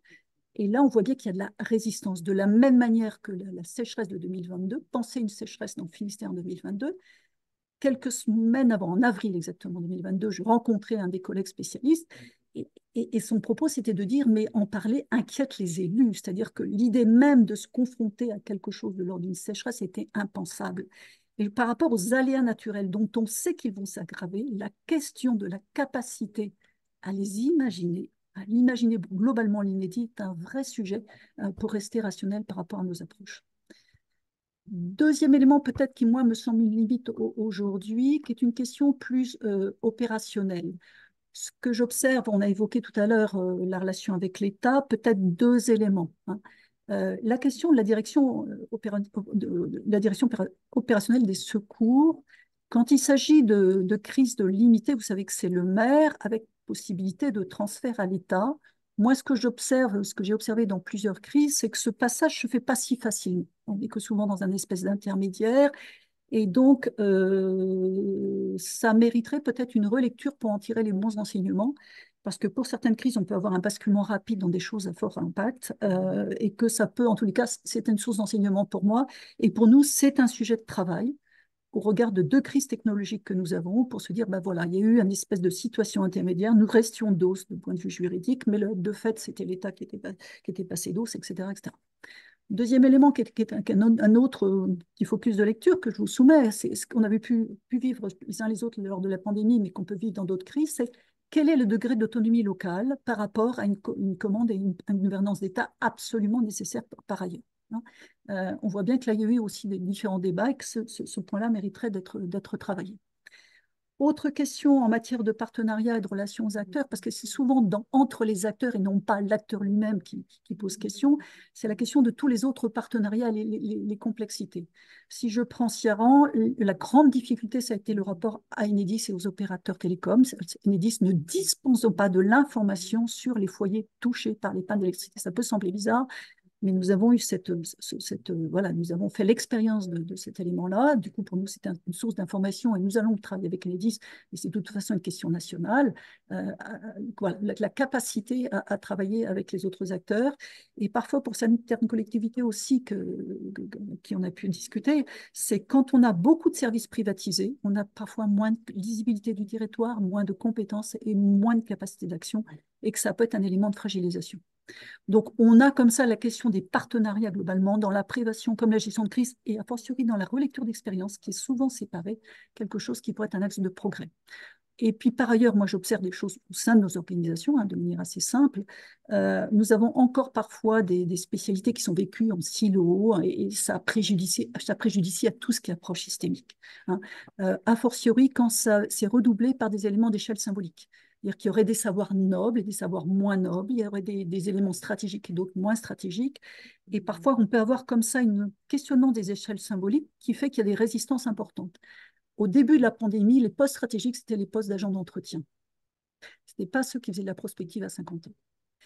Et ça, c'est venu réinterroger des choses. Ça ne veut pas dire qu'il ne faut pas faire la prospective à 50 ans. C'est simplement que dans des manières de concevoir l'avenir, dans des manières de concevoir les crises, il peut y avoir des changements à opérer et que ça suppose une forme à la fois de sécurité personnelle, d'avoir discuté de ça pour qu'il y ait cette plasticité d'évolution.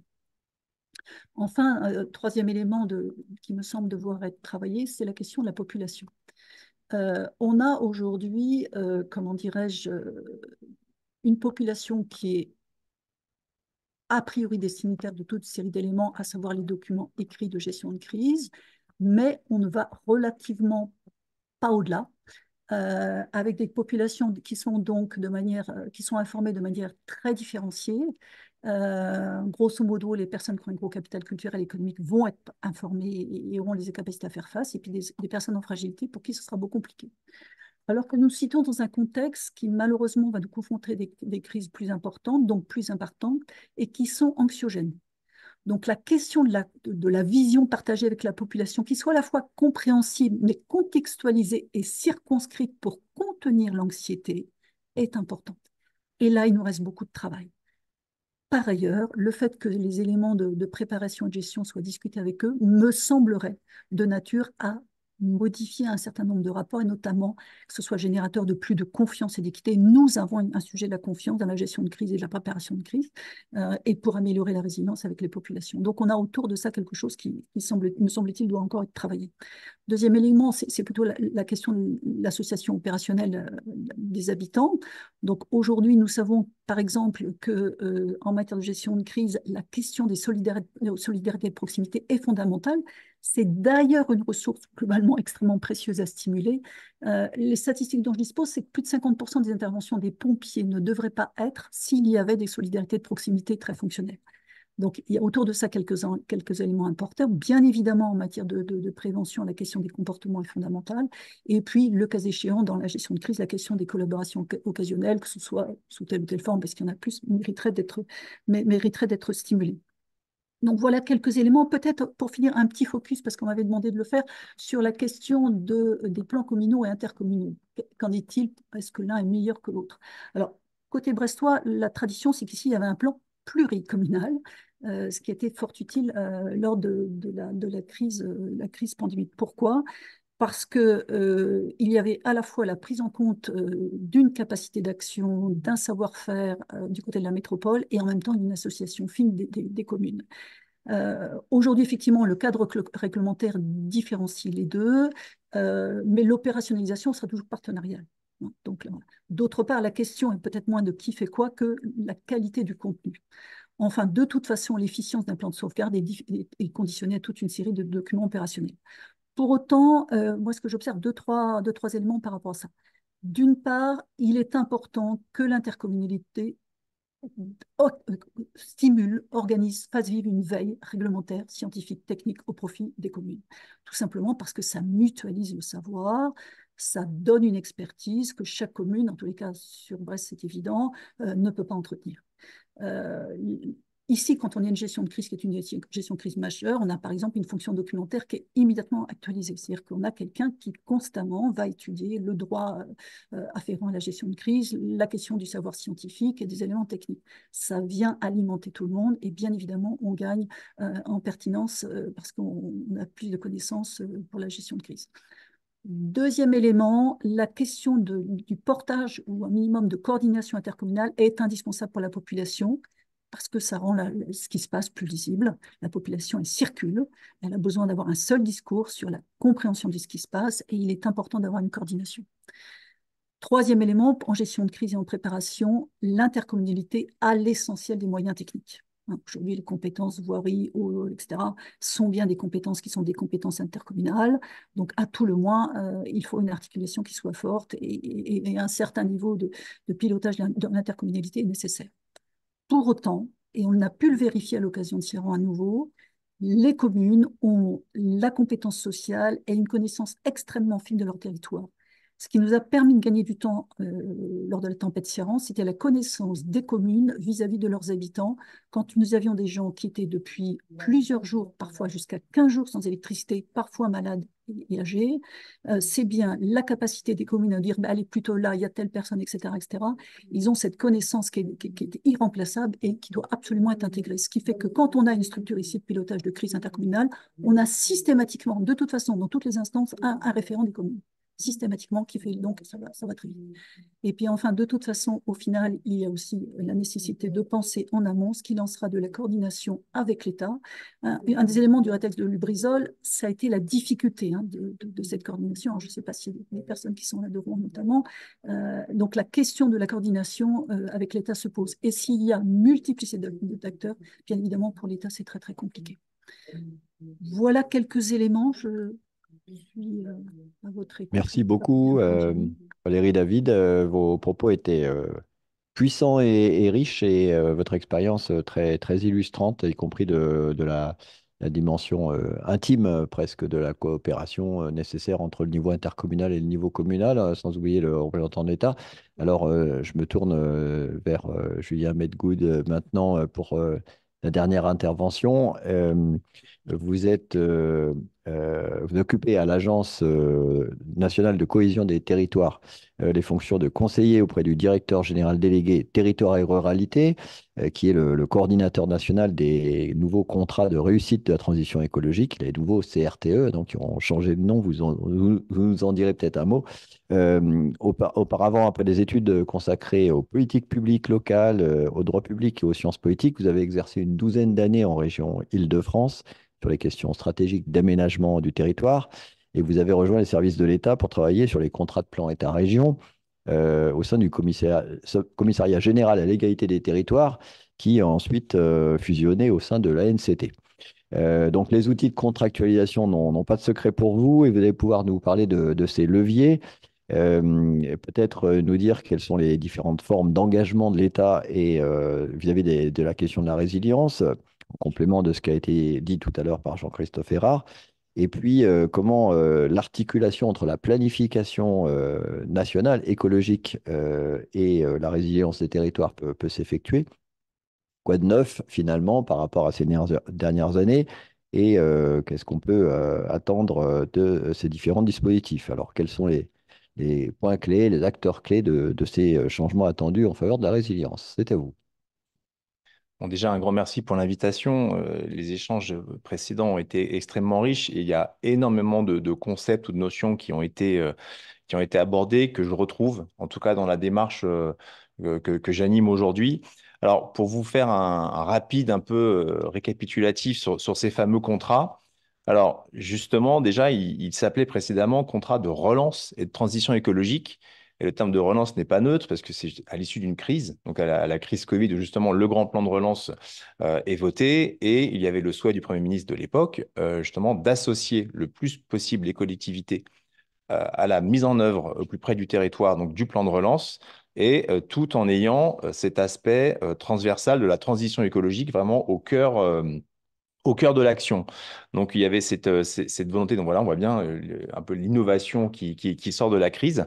Et le CRTE, finalement, est déjà aussi une des premières réponses qui a été faite depuis assez longtemps de la part des collectivités qui voulaient un peu que l'État unifie son action, unifie sa parole, parce il y a énormément de dispositifs contractuels proposés par l'État, et d'avoir un peu un cadre, ça a été dit plusieurs fois, voilà, de coordination, voilà, de l'ensemble de l'action et avec un représentant de l'État, le préfet de département, qui a été évoqué aussi plusieurs fois, qui finalement a ce rôle de chef d'orchestre un peu pour la partie État dans la relation avec les collectivités. Donc finalement, le CRTE, première étape, donc contrat de relance et de transition écologique. Pour résumer, qu'est-ce que c'est en fait un CRTE? Donc vraiment, c'est un partenariat, c'est une méthode. Donc au-delà d'un simple contrat avec des engagements réciproques, c'est aussi une méthode globale où finalement on s'entend, on se met d'accord sur la base d'un projet de territoire partagé. Donc ça a été évoqué plusieurs fois. Un projet de territoire, c'est une vision politique portée par les élus à différentes échelles sur un territoire. Donc, cette idée de notion de maille territoriale qui finalement a été plusieurs fois évoquée, quelle est la bonne échelle d'intervention? Là, ce qui a été choisi, c'était plutôt une grande liberté laissée pour définir la maille pertinente, qui ne devait pas être infra-intercommunale ou supra-départementale. Donc, finalement, ce qui a quand même été choisi dans la grande majorité pour les CRTE, c'est l'intercommunalité ou des regroupements d'intercommunalités. Donc, c'est plutôt ces mailles-là qu'on a retenues. Et donc, aujourd'hui, il y a 850 contrats qui couvrent l'intégralité du territoire de la France. Donc, je dis bien, c'est un projet de territoire et comment on organise finalement la mise en œuvre de ce projet de territoire avec différents plans. Donc là, ça a été rappelé aussi plusieurs fois. Donc, ce projet de territoire intègre différents plans et quels sont les différents moyens qu'on va mobiliser pour mettre en œuvre ce plan de manière pluriannuelle, parce que le CRTE va jusqu'à la période 2026, qui correspond à la durée des mandats locaux, donc communaux et intercommunaux. Donc, c'est pour donner un peu de la visibilité, un peu de la façon dont on va organiser notre plan d'action et on va mobiliser les différents moyens des partenaires pour y arriver.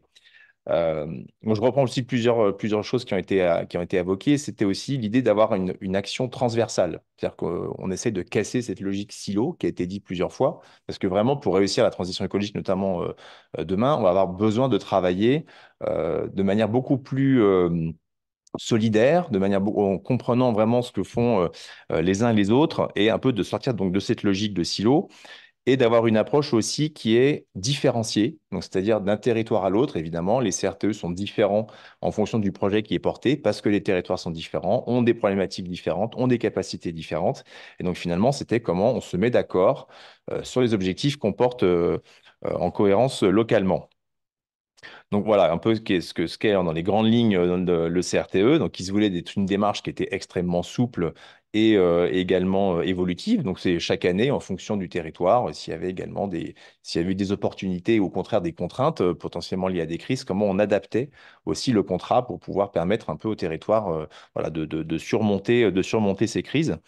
Euh, donc, pour vous donner un peu quelques grands repères, donc ça, je l'ai parlé, donc 850 périmètres qui couvrent l'intégralité de l'Hexagone et des territoires d'outre-mer. C'est plus de 9000 projets qui ont été financés en 2022 avec les crédits déconcentrés. En 2023, en plus de ces différentes actions, sur les 10 000 dossiers qui ont été déposés au Fonds vert, donc il y en a un tiers à peu près qui correspondent à des projets qui étaient déjà dans les CRTE. D'ailleurs, le fonds vert, si je peux faire une petite incise ici, donc le fonds vert qui a été mis sur pied assez rapidement, hein, qui a été décidé à l'été 2022 à la suite donc à l'été un peu exceptionnel que nous avons tous vécu. L'idée de mettre en place ce fonds vert, donc qui a été opérationnel dès le 1er janvier 2023. Donc le fonds vert, c'était 2 milliards d'euros à utiliser de façon déconcentrée. Donc c'est les préfets qui ont la gestion du fonds vert à leurs mains, en plus des autres crédits déconcentrés qu'ils ont tous les ans, déconcentrés et fongibles. Fongibles sur, il y avait 13 domaines d'intervention. Donc là, c'est là où on voit aussi tout l'intérêt que l'approche écologique, elle est extrêmement variée. Et dans ces différentes approches, donc je vous invite à aller voir un peu sur, vous voulez en savoir plus sur le fonds vert, il y a des approches aussi liées au risque, hein, notamment le risque incendie, risque inondation, recul du trait de côte. Voilà, ce sont différents aspects évoqués et traités dans le cadre du fonds vert, en plus de la réhabilitation des bâtiments, le changement d'éclairage public ou renaturation des villes. Voilà, c'est une approche, on a parlé plusieurs fois de la biodiversité. Donc, c'était bien aussi dans cet esprit d'avoir une approche très transversale, pédagogique, pour bien expliquer qu'on doit agir sur tout un nombre de facettes. Donc, après cette première phase, j'ai envie de dire, de CRTE, donc ça a créé des dynamiques extrêmement intéressantes dans des territoires. En fonction des caractéristiques aussi, localement, ça a pu ne pas forcément prendre. Donc là, c'était un peu comment on redonne du souffle un peu à cette méthode. Et c'est là où vous m'avez interrogé sur la planification écologique. Finalement, qu'est-ce que ça change? Et alors, ça change quand même beaucoup de choses. C'est déjà, ça a remis le sujet vraiment au cœur, voilà, au cœur de l'action, parce que vraiment, cette idée de comment on agit, comment on massifie l'action par rapport aux enjeux de transition écologique que nous avons devant nous. Donc, le SGPE, après avoir travaillé, pardon, le secrétaire général à la planification écologique, je vais éviter les sigles, mais moi, je vais essayer de les préciser au fur et à mesure, donc qui était nommé auprès de la Première ministre donc précédemment, a eu en charge d'élaborer un plan, donc qui a été travaillé pendant 1 an, qui après, il y a eu le plan France Nation Verte, donc qui a été publié, un plan qui a été extrêmement poussé pour chiffrer filière par filière les efforts à faire en termes d'atténuation, d'adaptation, de préservation des ressources, de gestion de la biodiversité et également d'atténuer les pollutions qui nuisent à la santé. Donc voilà, il y a plusieurs défis dans le plan et on a des grands panoramas des leviers où on sait à peu près par secteur quelle est la hauteur de la marche à franchir. Donc voilà, ça c'était le plan. En tout cas, on connaît notre point au moins pour 2030. On parlait de grands jalons tout à l'heure. 2030, on a quelque part le point d'atterrissage, mais maintenant c'est le chemin pour atteindre ce point d'atterrissage qui va être extrêmement intéressant à faire et ont été lancés l'année dernière, donc un travail de territorialisation de cette planification écologique. Donc vous avez certainement entendu parler de COP régionales, donc qui se sont tenues dans quasiment toutes les régions en hexagone et en outre-mer. Ces COP régionales, elles ont plusieurs temps importants. Donc il y a un premier temps qui va être de diagnostic, voilà, un peu pour voir un peu au niveau de chaque territoire d'où on part, voilà, quels sont l'état des lieux des territoires et donc qui permet un peu de saisir la hauteur par rapport à la hauteur de la marche à franchir, quel effort il reste à fournir. Donc ça va donner lieu ensuite à un débat avec les différents acteurs mobilisés au sein de ces COP à l'échelle régionale ou avec des réunions départementales. Un débat sur comment, en fonction de la caractéristique de la région ou du territoire, sur quels sont les leviers sur lesquels on va peut-être plutôt mettre l'accent. Ça fait bouger les différents curseurs, hein, parce qu'évidemment, à la fin, il faut que tout soit cohérent. Donc, si on en bouge un, ça en fait bouger d'autres. Et qu'il y ait un débat là-dessus, vraiment, et que pour finalement, on revient un peu à l'importance de la contractualisation. Finalement, comment après on va réussir à traduire ces objectifs en projet. Et donc ça, comment chaque territoire va s'approprier euh, ces objectifs, comment on va définir sa propre trajectoire. Et donc la contractualisation, pour moi, est extrêmement importante parce que ça va être la façon dont on organise finalement les moyens pour mettre en place ces trajectoires et atteindre les objectifs. Donc, ça change beaucoup de choses pour la contractualisation. Donc, c'est pour ça que les CRTE sont passés de relance à réussite de la transition écologique, parce que progressivement, quand les COP régionales seront prêtes, les documents dont on n'a pas encore le format, on ne sait pas encore c'est normal, voilà, les feuilles de route régionales vont avoir différents formats. Ben, comment finalement ces contrats vont permettre à chaque bassin de vie de s'approprier ces objectifs et de les mettre en œuvre. Donc, pour l'instant, nous travaillons, parce qu'on ne va pas attendre évidemment que les COP terminent. Dès aujourd'hui, on essaye de renforcer cette méthodologie CRTE, donc avec renforcer les gouvernances. Ça a été moins de fois expliqué. Donc, on travaille à l'échelle d'un EPCI, mais c'est des contrats qui mobilisent également les maires, qui mobilisent les conseils régionaux, qui ont également, eux, leur propre politique contractuelle, mais qui sont partenaires aussi dans beaucoup de régions des CRTE, des politiques des départements. Voilà comment on essaye sur un bassin de vie mobiliser des acteurs. Et il faudra aller encore plus loin en mobilisation, société civile, donc ça a été dit, entreprises, associations, les habitants aussi, qui doivent être également plus au cœur des préoccupations. Donc finalement, ça va permettre un peu de retravailler les différents plans d'action des contrats qui avaient été signés initialement et qui aujourd'hui vont être actualisés. On a développé des outils assez intéressants pour cela. Enfin, je pense à une boussole de la transition écologique, par exemple, qui va permettre à la fois pour les porteurs de projets d'interroger son projet pour savoir quel impact potentiel ça peut avoir sur l'environnement. Et donc, je dois chercher des pistes d'amélioration dès la conception du projet. Hein, c'est valable à différentes étapes. Et la boussole intègre notamment une partie sur les risques. Donc finalement, on voit, on reboucle bien et ça permet de tout projet, que ce soit un projet de transition ou non, la boussole permet un peu de prendre en compte l'impact potentiel et de chercher à l'améliorer si on voit qu'on a un peu une partie un peu plus faible. Alors, je vous parle également depuis la NCT, donc l'Agence nationale de la cohésion des territoires, dont l'une des principales missions est d'organiser, j'ai envie de dire, l'accompagnement des collectivités, donc l'accompagnement en ingénierie. Nous avons une grande partie de nos missions qui sont organisées autour de cette action. Et donc, ça va être comment on peut mobiliser les différentes compétences de différents acteurs pour la transition écologique, hein, parce que ça va nécessiter évidemment beaucoup de compétences pour arriver à faire ces projets. Et donc là, le rôle de la NCT, et notre délégué territorial est le préfet de département, toujours, qui va permettre d'organiser un écosystème de l'ingénierie locale pour pouvoir mobiliser de manière beaucoup plus rapide les compétences pour permettre aux collectivités de sortir des projets plus rapidement et plus ambitieux.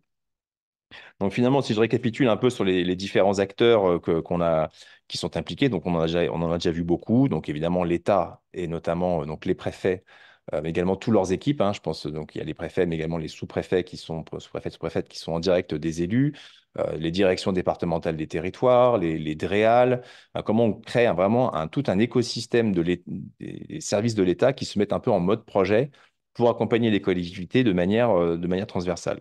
On a parlé de collectivités, donc ce sont les EPCI qui sont aussi un peu le chef d'orchestre pour les CRTE, mais également les maires, parce que énormément des projets portés dans les contrats sont des projets communaux, les départements, les régions, qui sont des acteurs évidemment incontournables pour la mise en œuvre des différentes stratégies. Elles ont les SRADET, elles animent. Elles ont également des politiques contractuelles, comme j'évoquais, donc également toutes les forces vives du territoire et, comme je l'ai pu l'évoquer, tous les acteurs de l'ingénierie qu'on a besoin de remobiliser autour de ces mises en œuvre de plans d'action en faveur de la résilience, en faveur de la transition écologique, pour faire face aux défis auxquels nous avons à faire. Merci beaucoup, Julien Medgood. Vous avez vraiment fait le lien peut-être entre les différents niveaux d'intervention de l'État et puis le lien entre le long terme, comme la planification écologique, et puis le court terme qu'on a évoqué en gestion de crise. Alors, au miracle, il nous reste quelques minutes pour avoir un échange avec les auditeurs. Alors, Laurine Coufignal, est-ce que nous avons des questions-réactions? Alors oui, nous avons des questions. Donc une question qui fait écho à l'intervention de Madame David sur la question du temps et finalement comment faire face à la crise réglementairement alors que nous sommes dans une transition climatique aux résultats encore incertains. Les documents réglementaires doivent-ils être actualisés plus régulièrement? À titre d'exemple, certains PPRI ont plus de 20 ans. Donc cette question du temps. Ah, merci Valérie. Voulez-vous répondre à cette interpellation?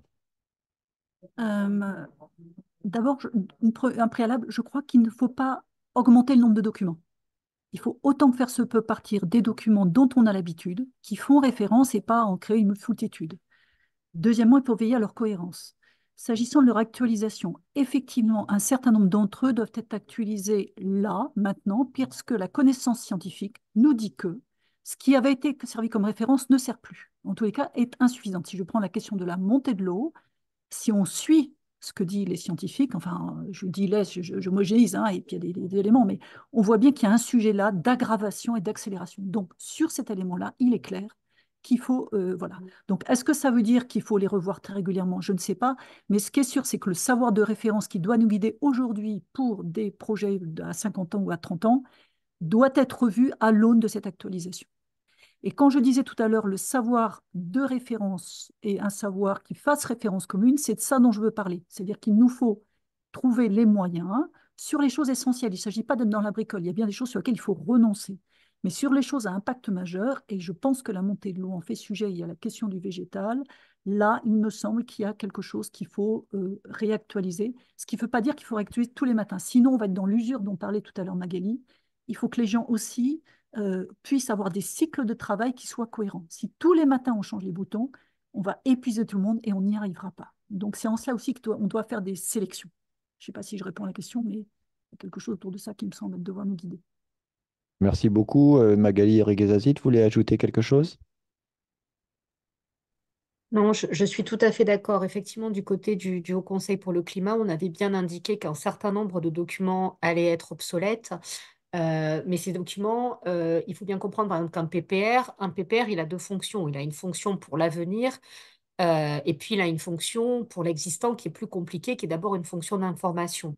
Un des sujets qu'on va avoir en termes d'aménagement du territoire, et on en a parlé, mais je pense que c'est vraiment un des, des nerfs de la guerre de la transition et de la résilience, c'est bien de se poser la question de l'existant. Dans une économie et une société du post-carbone, on n'est plus dans les mêmes logiques exactement de développement au sens où on consomme du sol, on consomme des ressources. On va devoir aussi apprendre à refaire, ce qui est déjà le cas dans beaucoup de stratégies d'urbanisme, à refaire la ville sur elle-même, refaire la campagne sur elle-même, donc rénover, rebâtir, recycler. Mais on a un problème qui est spécifique au changement climatique, c'est que ce climat changeant, on a l'habitude de planifier l'économie, de planifier les finances publiques, de planifier le droit, de planifier la sécurité sur finalement un climat qui ne change pas. Et aujourd'hui, on a des documents qui en fait prévoient l'avenir sur un climat qui n'existe déjà plus. Alors, est-ce que ça veut dire qu'il faut tout mettre par terre? Certainement pas. Ça veut dire qu'il faut d'abord identifier les territoires dans lesquels, effectivement, dans les années prochaines, 10 ans, 15 ans, 20 ans, on a des risques accrus qui demandent de savoir si on peut continuer à les habiter et surtout comment. Est-ce que c'est de l'habitat permanent, temporaire? Est-ce que c'est de la relocalisation? Tout ça, c'est colossal, mais ça demande effectivement de l'anticipation parce que ça va coûter très cher. Et pas simplement en termes financiers, mais en termes psychologiques et en termes aussi de coûts sur les collectivités locales et sur les activités. Sur l'existant, on va effectivement avoir besoin de mesurer à nouveau le risque. Mais ça ne veut pas dire tout remettre à plat. Ça veut dire aussi probablement qu'on va devoir faire bouger notre principe de précaution. Parce que des infrastructures qui étaient nécessaires ou en tout cas qui étaient pertinentes avec un degré de risque mesuré dans le contexte du climat du siècle dernier, pour le dire gentiment, ne le sont plus aujourd'hui. C'est là-dessus sans doute. Il y a un point sur lequel Valérie David a dit quelque chose de très important, c'est sur la question dans la gestion de crise de ces secondes lignes ou de ces lignes invisibles. Je pense qu'on a une planification, une conception de l'action qui est effectivement, et c'est logique, sur les têtes de réseau, sur les fonctions stratégiques. On se rend compte aujourd'hui, du fait de la complexité des systèmes, que vous pouvez avoir la meilleure organisation qui soit. Si à un moment, vous n'avez pas effectivement la personne qui vient apporter les repas, qui vient nettoyer les toilettes, qui vient, tous ces secondes lignes qui sont essentielles et qui sont vraiment doublement sous pression, parce qu'ils sont sous la pression des crises, ils sont victimes.